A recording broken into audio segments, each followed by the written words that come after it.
Dear students, आज मैं class 9th व्यायाम की पोइम 2 विंड को हिंदी में एक्सप्लेन करूँगा। इससे पहले मैं इसके पोइट के बारे में थोड़ा सा बताना चाहूँगा। ये पोइम जो है A.K. रामानुजन जो तमिल पोइट हैं उनके द्वारा रिटन है और इसको इंग्लिश में ट्रांसलेट सुब्रमण्या भारती ने किया है। तो आइए अब पोइम को हिंदी में एक्सप्लेन करता हूँ।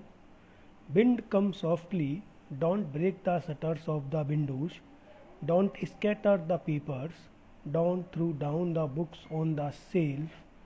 There, look what you did, you threw them all down, you tore the pages of the books, you brought the rain again. You are very clever at poking fun at weaklings.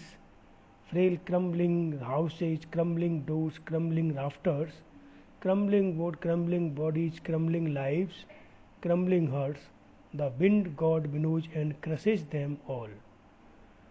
तो poet कहता है, wind हे हवा, कम slowly, धीरे से चलो, धीरे से बहो, don't break the shutters of the window, खिड़की के जो दरवाजे हैं, खिड़की के जो शटर हैं उनको तोड़ो मत, डोंट स्कैटर द पेपर, जो घर में पन्ने पड़े हैं उनको बिखोरो मत, don't throw down the books on the shelf, इतनी तेज़ हवा तुम क्यों बह रही हो, तुम स्लो बहो क्योंकि जो शेल्फ के जो बुक रखी हैं वो गिर जाएंगी, उन्हें मत फेंको।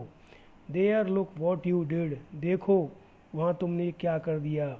You threw them all down, तुमने सब कुछ नीचे गिरा दिया। You tore the pages of the books, और तुमने जो शेल्फ से बुक गिराई हैं उनके पेजों को भी फाड़ दिया।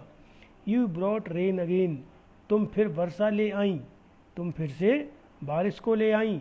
You are very clever at poking fun at weaklings, और तुम बहुत होशियार हो, तुम बहुत क्लेवर हो क्योंकि तुम्हें विकलिंग्स मीन्स कमज़ोर, कमज़ोर लोगों का, पोकिंग फन मीन्स मजाक उड़ाना, तुम्हें कमज़ोर लोगों का मजाक उड़ाना अच्छा लगता है, यानी कि तुम कमज़ोर लोगों का मजाक उड़ाने में बहुत होशियार हो। Frail crumblings houses, crumbling doors, crumbling rafters, crumbling wood, crumbling bodies, crumbling lifes, crumbling hearts, तुम कमज़ोरों की खिल्ली उड़ाने में बहुत होशियार हो।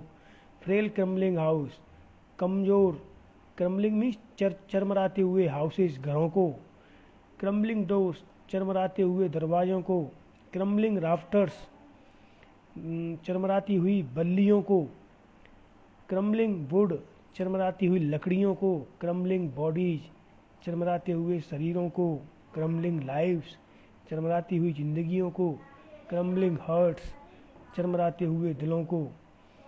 The wind god winnows and crushes them all, तुमको हे हवा के देवता, तुमको इन कमज़ोर चीज़ों को रौंदने में बड़ा आनंद आता है और तुम इन्हें रौंद देते हो, और क्रशेज देम ऑल, और इनको चकनाचूर कर देते हो।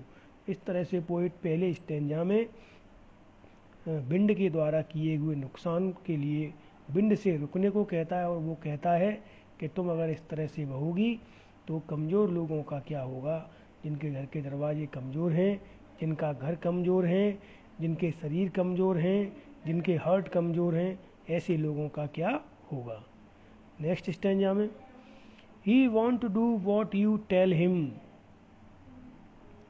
सो come let's build strong homes. Poet कहता है कि हवा हमारे कहने से रुकेगी नहीं। He want to do what you tell him, वो वह नहीं करेगी जो तुम उससे कहोगे। सो इसीलिए कम आओ, लेट्स बिल्ड स्ट्रॉन्ग होम्स, आइए हम अपने घरों को मजबूत बनाते हैं। Let's joint the doors firmly, हम अपने दरवाज़ों को पक्के तरीके से बंद करते हैं। Practice to firm the body, और एक्सरसाइज के द्वारा अपनी बॉडी को मजबूत बनाते हैं। Make the heart steadfast, और अपने हृदय को भी दृढ़ बनाते हैं। Do this and the wind will be friends with us, and the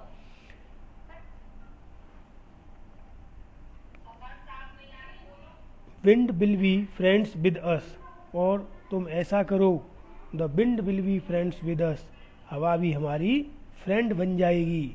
the wind blows out weak fires, हवा कमज़ोर आग को बुझा देती है। He makes strong fires roar and flourish, और हवा ही तेज जलती हुई आग को और भड़का देती है। हिज फ्रेंडशिप इज़ गुड, इसकी तो दोस्ती ही अच्छी है। We praise him every day, और हम इसकी प्रशंसा करते हैं। इस तरह से पोइट जो है हवा के द्वारा किए गए नुकसान को उसकी दोस्ती के द्वारा पूरे करने को इस पोएम में बताता है।